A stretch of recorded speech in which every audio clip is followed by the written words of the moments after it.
It's wild. Wild, I say. Hi, Dr. Cheryl. I look so different. What is wrong? It doesn't have to be wrong. It just looks weird.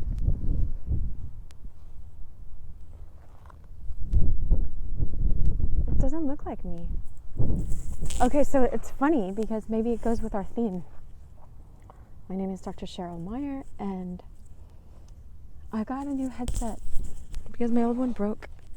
And I'm so sad because my other one, Gunter gave to me, my friend, and he's passed on right at the beginning of this thing.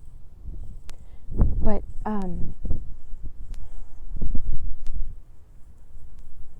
the theme that's running through my mind right now and my heart is like this rebirth idea. It's like letting yourself die, in a way, your ego self die. Let's just jump right into this.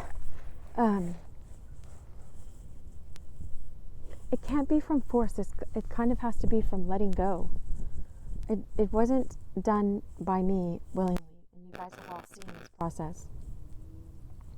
I mean, yes, I'm willing, and I want to do the work, and I'm always committed to the work, as far as I know, but there are things that happen that are out of my control, and ways that I was like pushed to go to, just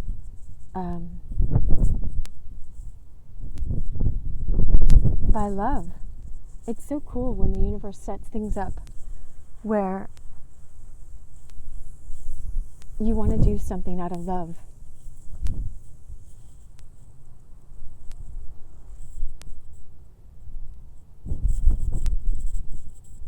I don't know, the only example that's coming to mind right now is this Fringe episode. I used to love this show, Fringe, Fringe. And there was this one taxi driver, and he said, no one had believed in him except for his wife. I think it was his second wife, I'm not sure. But he was down and out, nothing left. And she believed he could come back, and he was telling Olivia this. She's one of the main characters. I love Olivia. Anyway, I haven't watched TV in so long.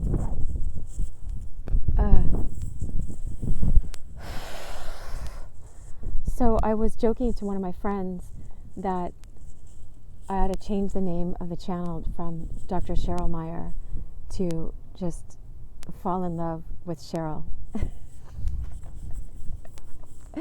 Because and I'm so not saying this in an egotistical way. It's like something had to die in me, and now I'm learning how to love this, whoever this is that's coming back alive. Not back alive, maybe back alive. We all have like a soul self. You don't have to believe me or agree with anything that I say. Oh, look, I still have my more love shirt on. Because that's what I'm all about, is let's learn how to have more love in our lives. Let me show you the view. It's so beautiful. I already put it on Twitter, but I say the most random things on Twitter, so I don't recommend following me on Twitter. I'll say stuff and then I'll be like, what did I say last night? And then I just delete it. And I don't know. Sometimes I keep it. I don't mind. I'm going to be me, but, sometimes I have no filter, and sometimes maybe I ought to have a filter. I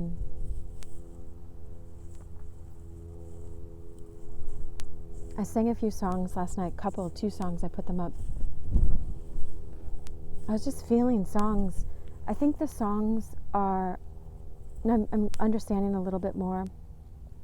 They're like an expression of how to be present, how to learn how to access your consciousness, of learning how to be present with yourself in this present moment, and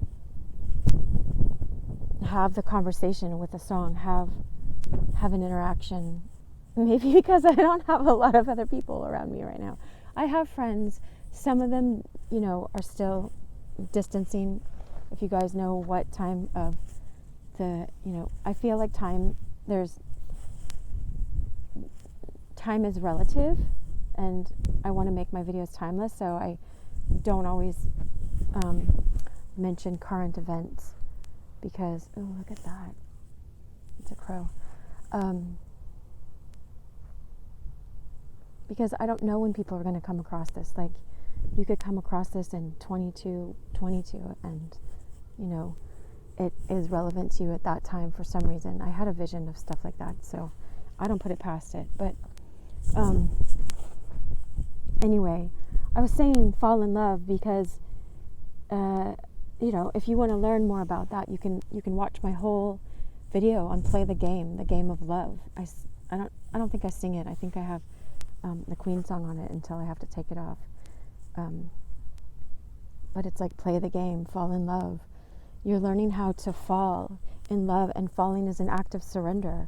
And so me learning how to fall in love with me, my friend Alex that taught me how to mountain bike 2 days ago.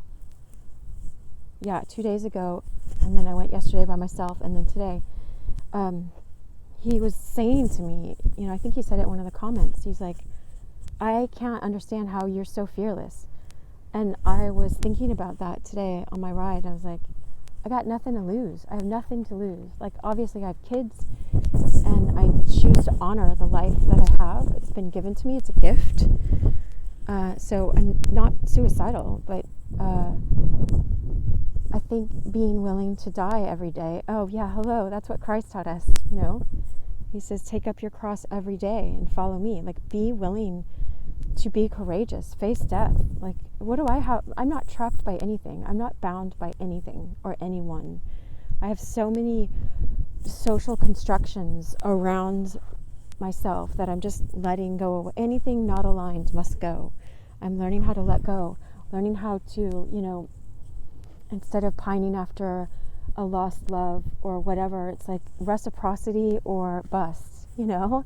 It's like, I don't know if I could sing it right now. Hold on. Tell me, do I have to be? I don't think I can. Maybe. To gain some reciprocity. I can't remember the tune, or I would. But Lauryn Hill, oh my gosh. Her Miseducation of Lauryn Hill. If you want therapy, it's that album. I listened to that so many times when it first came out. 99 or something? Maybe around then. But it's like, she's like, tell me, who do I have to be to gain some reciprocity?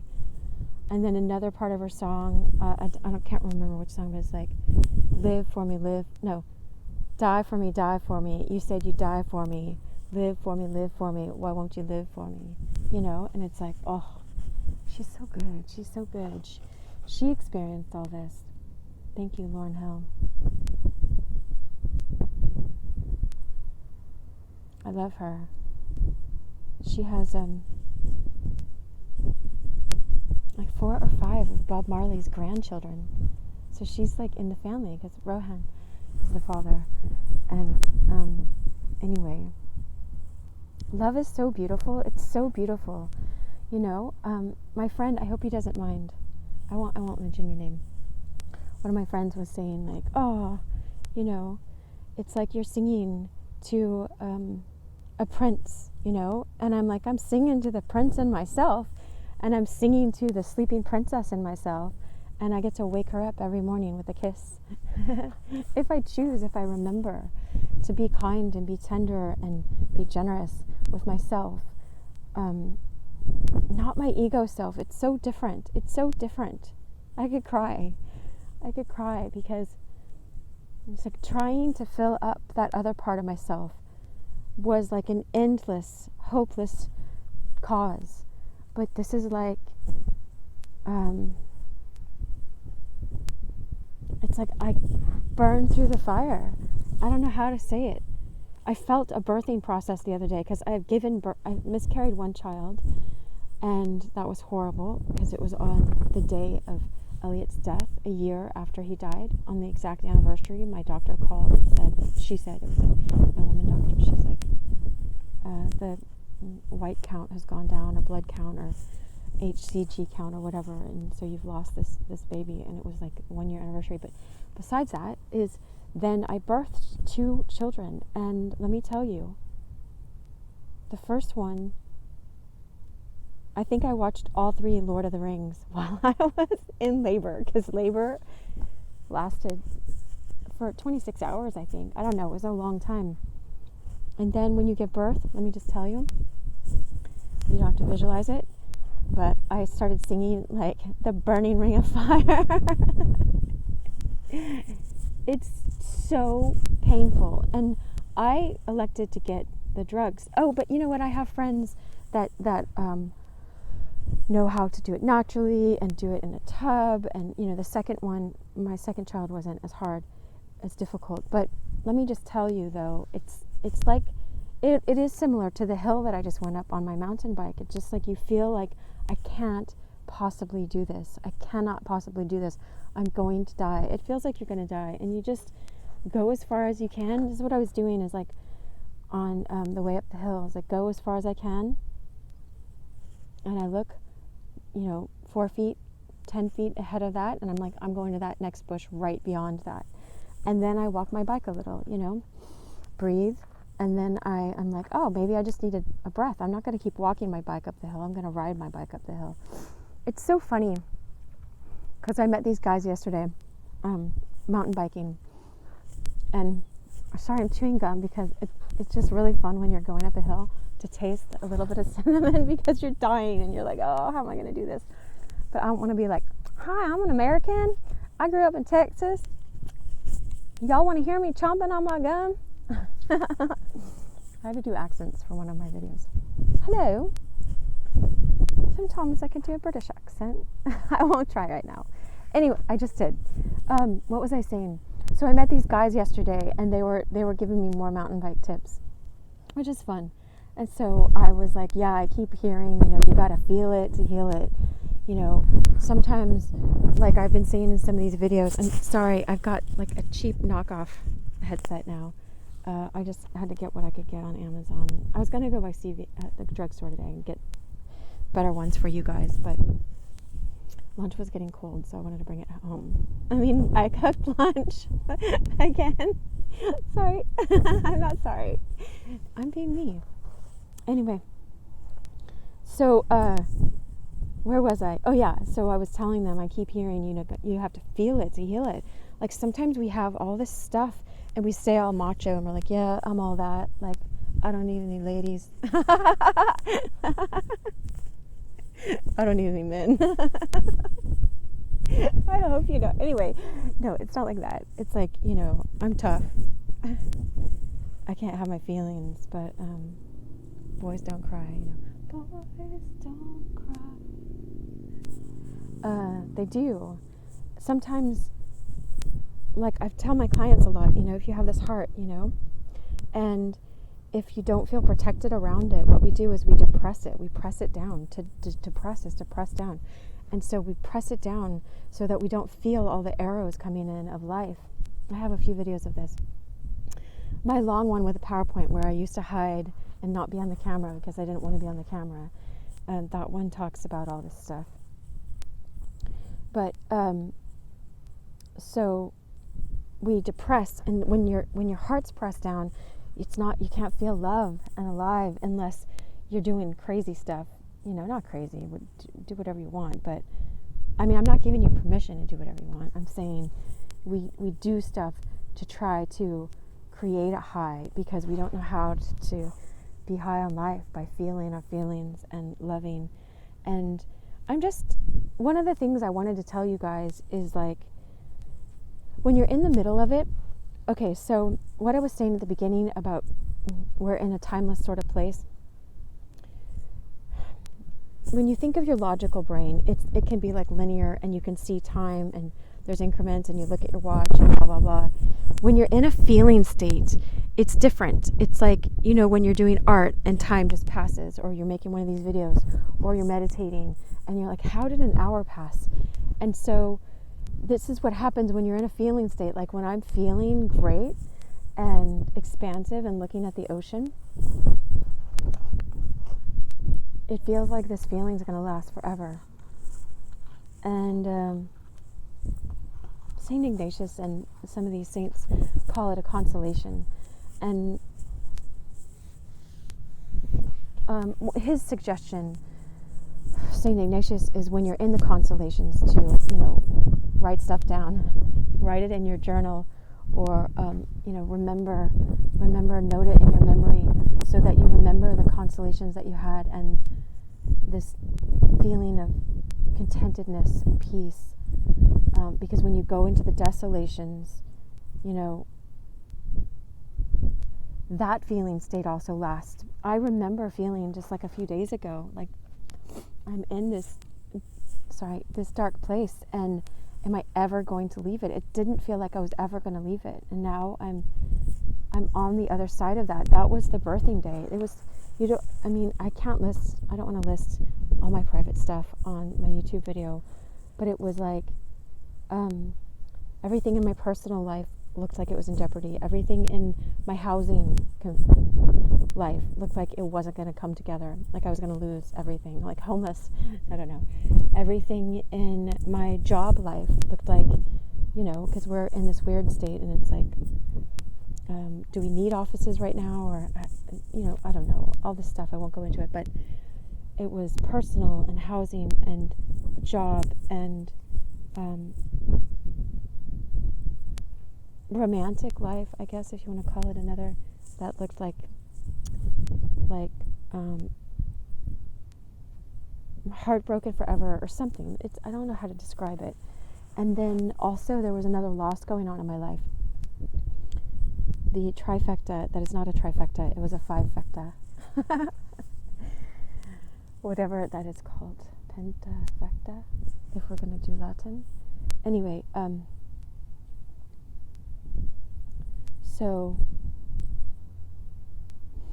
and then, or I was in the middle of it, because I've practiced so much presence in my life and with you guys, and making these videos and just being fearless to talk about whatever spirit leads me to talk about, whatever my intuition leads me, or inspiration, even if I look like an idiot, because you guys know I've never looked like an idiot here, it's taught me how to be braver in this and just trust it. So in the middle of that pain, where I felt like I was in the middle of a fire, and it did really remind me of like that last push when a baby is coming out of your body. Like, it's insane. And so I was just like, oh, I see where I am. I'm in the middle of the fire. This is like Shadrach, Meshach, and Abednego, like burn up. And if we die, we die. And if the Lord saves us, then he saves us. Like, I had to just surrender and be like, all right, if I don't have a home, if I never love anybody again, if I don't have, a job, if I don't have money, if I don't have, it was like everything. That's so amazing how spirit, or however you call it, the Holy Spirit, Christ, your higher self, I'm not saying they're all the same. I'm just saying I don't mind how you understand it. Like, understand it how you understand it. But how they arranged that, the angels arranged that so everything could collide at one day, and I had nothing to hold on to. Not my intelligence, not anything, except for maybe this presence, which is like being willing to go into your deeper self and offer love to yourself, and just say, well, we'll either make it through this day or we won't. And actually, what got me through that day was I have 5 friends that I've been in the class. Well, I have 12 friends in the class, but 5 girlfriends are in the class. There might be 5 of us, including me. I don't remember. But 5 of us on the text chain, or I texted, I don't know. But I texted, oh, there's the 5 fecta again. Funny. And I have to start. This is 6 though. Music, love. Anyway, we'll talk about that some other time. I texted them, and I was like, I'm crying on the floor, crying. Please pray for me. And you guys can pray too. Like, pray. If you see this and you feel like it, pray for whoever else is watching this. I pray for you guys all the time. I pray, like, God help the people that my YouTube videos get to. Help them divine love, mother, father, all the mothering and all the fathering, and all the prince and princessing, all the loving that we need for our dark nights of the soul, or depression, or anxiety, or obsessive compulsive, whatever we have going on, eating disorders, addictions, codependencies, whatever we have going on. Like, I pray that the love like flows through anything that I'm saying and just goes to your heart and loves you. In my songs, in any of these YouTube videos, that's the secret. That's the secret behind my ever-growing channel. No, it's really important to do things for love's sake. And because I was getting no feedback from this too, and I let go of that too, I finally was like, I was like that before, obviously. I'm not, my previous videos of this, I'm not doing this for feedback. It's weird to even try to promote it and tell people this channel's here. Feel free to share these videos whenever you feel like it, if you're inclined.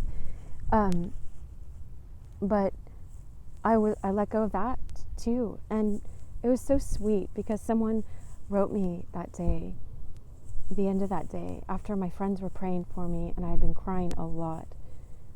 And it looked like I was going to lose everything, and I was willing to lose everything. And my friend wrote from grade school and was like, you don't know how much your videos have impacted my life for healing. And I won't say more of, what anyone says privately to me unless they give me permission, or any of you guys want me to, or just put it in the comments. Not for my feedback, because I was listening to The Power of Now, like I was saying in my last teaching video, and it was great because right after I was reflecting on this last time, the next sentence in The Power of Now was like, this is called prana yoga, or karma yoga, maybe? Karma yoga? I don't know the specific name of this, because all the stuff that I follow, there's different names for what I follow. I follow these same principles, and then you find out they're all the principles of Buddhism, or different faith paths.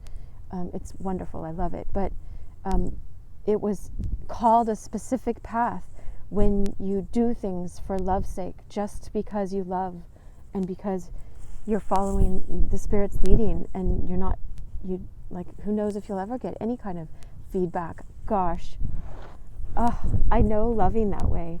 I went for the longest time just loving and getting zero feedback. And I thought that I was supposed to love that way. Like, I thought it was a certain calling. But then we go back to reciprocity, and I'm like, maybe that was imbalanced.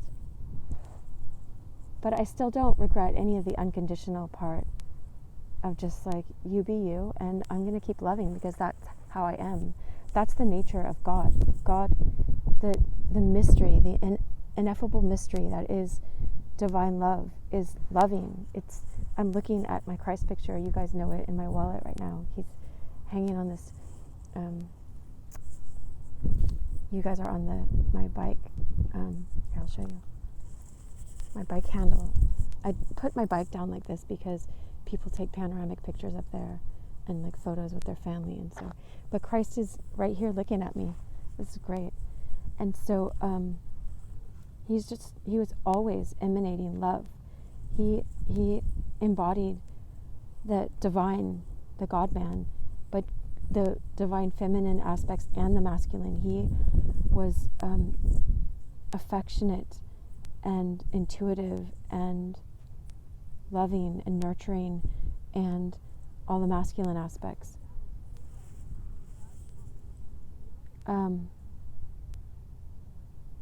So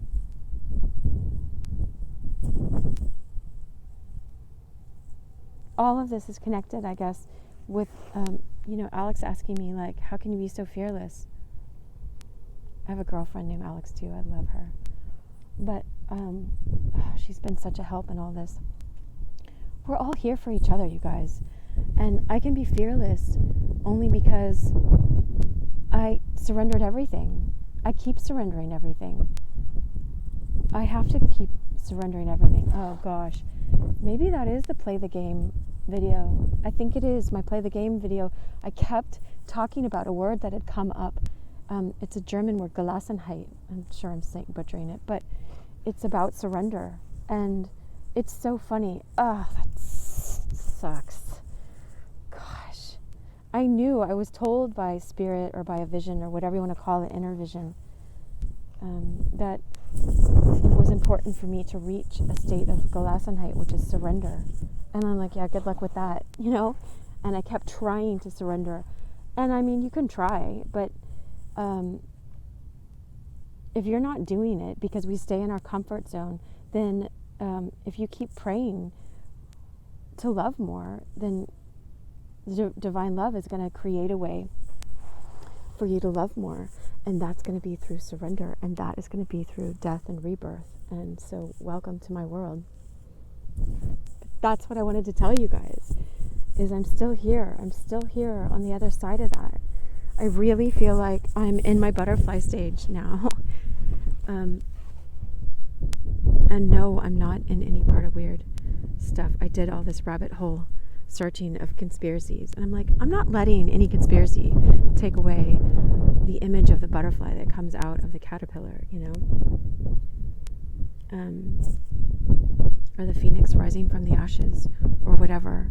It's just Christ rising from the dead, the Christ in you, this powerful I am love, I am the prince and the princess, and I am the mom and the dad that's nurturing that.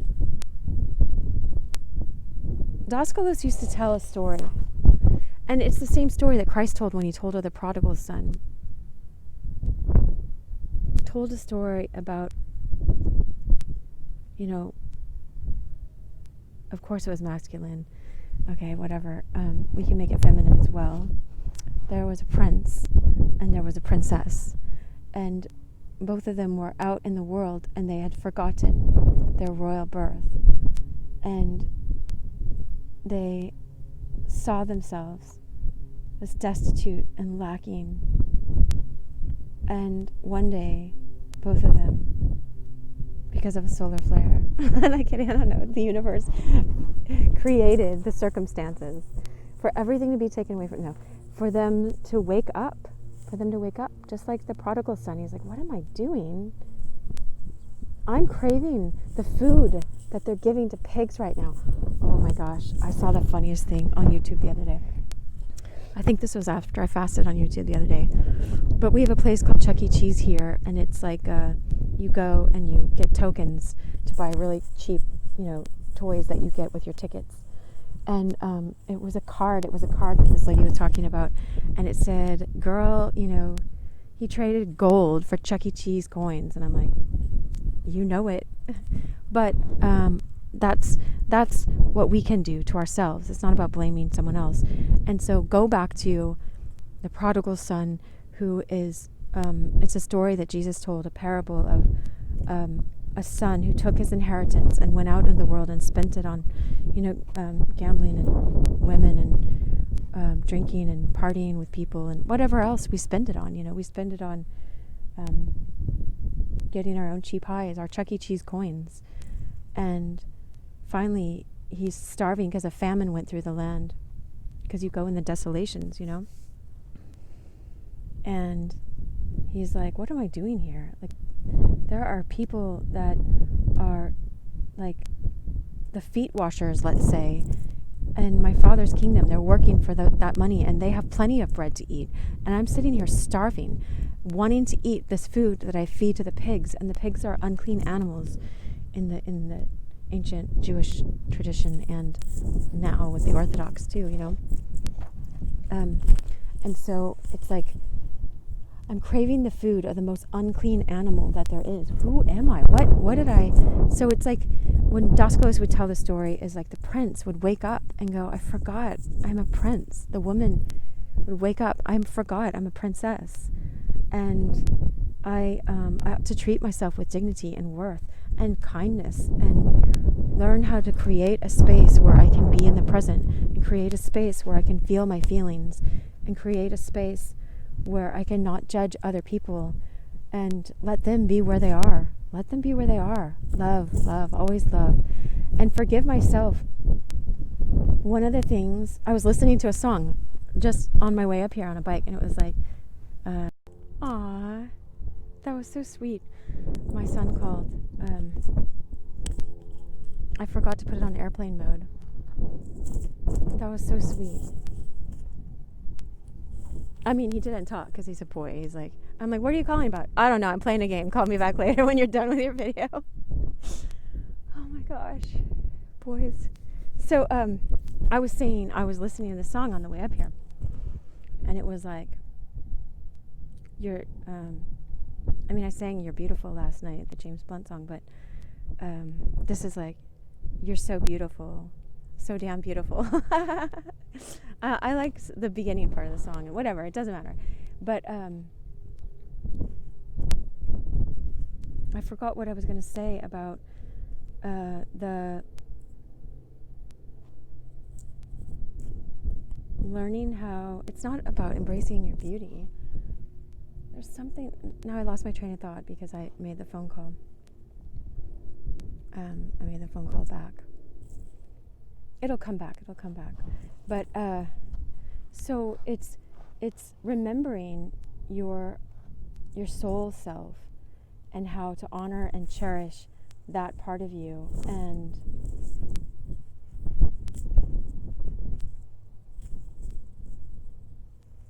you're so beautiful.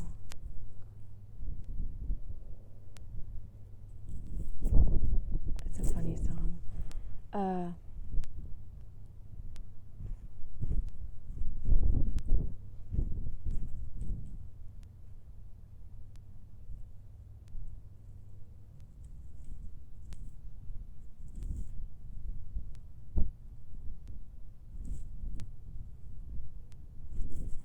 I feel it. It's right on the tip of my head, my mind.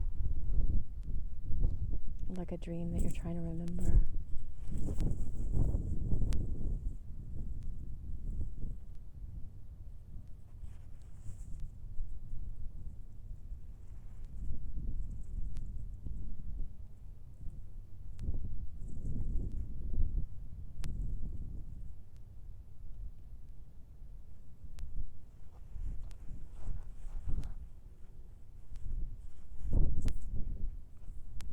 Yes, I remember now. Okay. There was a part in the song that was like, I never want to see you cry, cry, cry, and I never want to tell a lie, lie, lie. I'm like, and then it's like, I see you in the club. You're getting down, girl. I'm like, what? I love dancing, so. But but I was thinking that part, okay? It was like, gosh, how refreshing it would be. Like, I mean, and I've been in a relationship for a long, long time where it there wasn't lying, except for the lying that we do to ourselves unconsciously. It was very, very honest, and I really appreciate that. Well, I mean, anything that you want to keep cutting off from yourself, you're going to cut off from your spouse, and then it's going to be a kind of dishonesty. But I don't want to go into that, just because it's not my business to talk about. I can talk about my own business, but anyway, it's like it made me look at for a second the masculine in me, and how if you keep, and I know one of my last videos, the one before that or whatever, was about how to get over your ex, but if you keep whatever your ex is, ex relationship, ex job, ex whatever is holding you down, or you gives you the illusion that it's holding you down, don't buy into it. It's like, if I want someone to be honest with me, it's like, wait a second, I can be honest with me. Start with that and go, I was lying to myself by pretending. If someone's pretending that they're going to be there for you, I was pretending that that person is going to be there for me because I kept giving myself, and I talked about this in the whole video, empty promises of this is going to be reciprocity. It will be in the future. And it's like, give yourself reciprocity now. Cut your losses. Let go. Don't be afraid of letting go. Don't be afraid of going to an unfamiliar place. I'm not giving you this as advice. I'm saying this is what I tell myself, you know, because I'm not your psychologist. I'm just a person here who happens to be practicing that in my own inner life and as my job on the side of this. But I was looking at, what? Why was I looking at other people and waiting for them to be honest? Like, I'd be honest with, I choose to be honest with me. This is scraps. I'm eating scraps. This is a repetition of childhood. I'm craving the pig's food. This is way beneath my dignity as a princess, as a woman that is of worth, you know.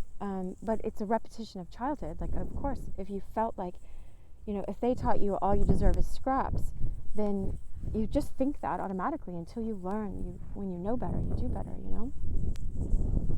And so there's no shame in not knowing. And it's really, really fun to treat yourself with more worth. I remember learning this in Montreal a long, long time ago. It was like, oh wait, men can pursue me and ask me out and pay for the dates and stuff, because it used to not be like that. Because anyway, I won't go into it. And then it happened, and I got used to it, and I was like, this is really, really nice. I think I'll just appreciate this, you know. But something got triggered. So there was an old wound that got triggered, and it reopened whatever else was left under there. And so it felt like I was going all the way back to so many years ago, when really it was just all this leftover stuff. And it felt like I was going way backwards. But I know that one wise man that I told you has met with me for 4 years, more than 4 years now, once a month, but I don't meet with him in the summer, is he drew it like this. He said it's like a line that goes like this.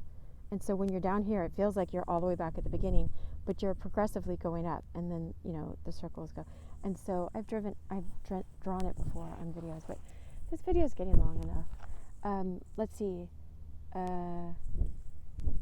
So when I learn not to tell myself a lie, and I never want to see me cry, because I'm like, don't sell yourself out. You won't be crying, girl.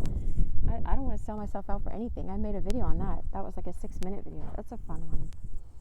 I was learning not to sell myself out in a different way that I didn't realize I was selling myself out. Whatever, you guys, this is a journey. This is a journey. Be gentle with yourself. Be kind. Don't judge yourself for where you are. Don't judge other people. They can be them.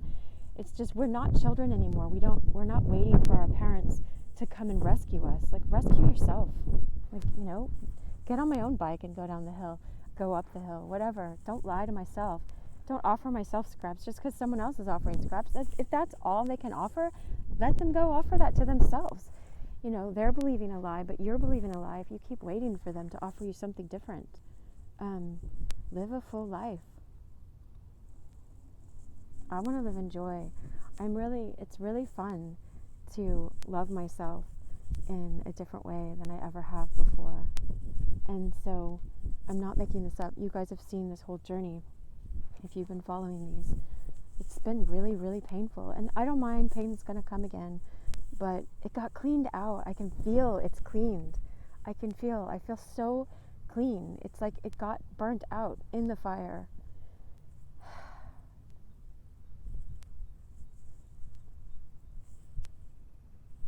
I'm really happy about it. I wish this for you guys.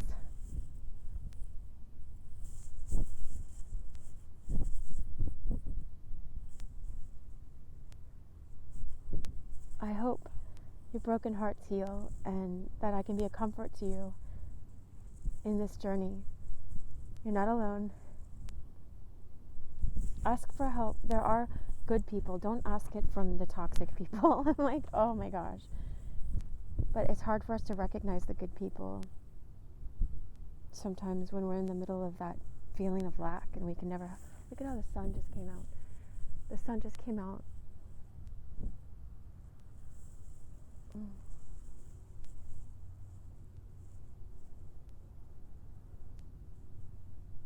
I'll do what I can. It's funny because this morning I was listening to the readings that these people go through in one of the disciplines that I do, and it was like Christ reading this passage in Luke. I've come to heal the brokenhearted, to set the captives free.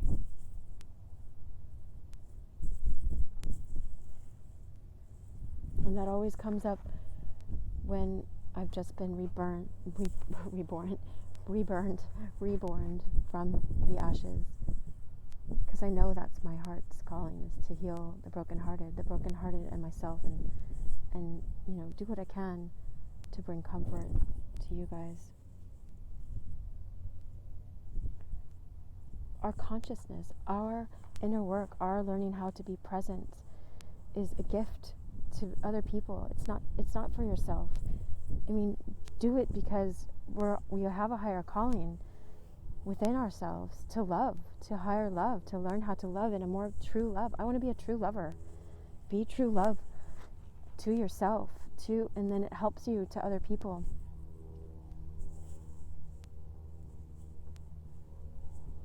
And that love inspires other people to climb up with us. Look, I'll show you the hills again. It's a mile up that I rode my bike, and it was hard. It was really, really hard, but who cares? Like, who cares? I'm not complaining. Let's do this. Oh, 11 minutes. I love 11. All right. I love you guys. I just look different. All right. I wish you so much love. Thanks for being here with me. Tell your sad friends or your happy friends or whoever else you think it resonates. Much love.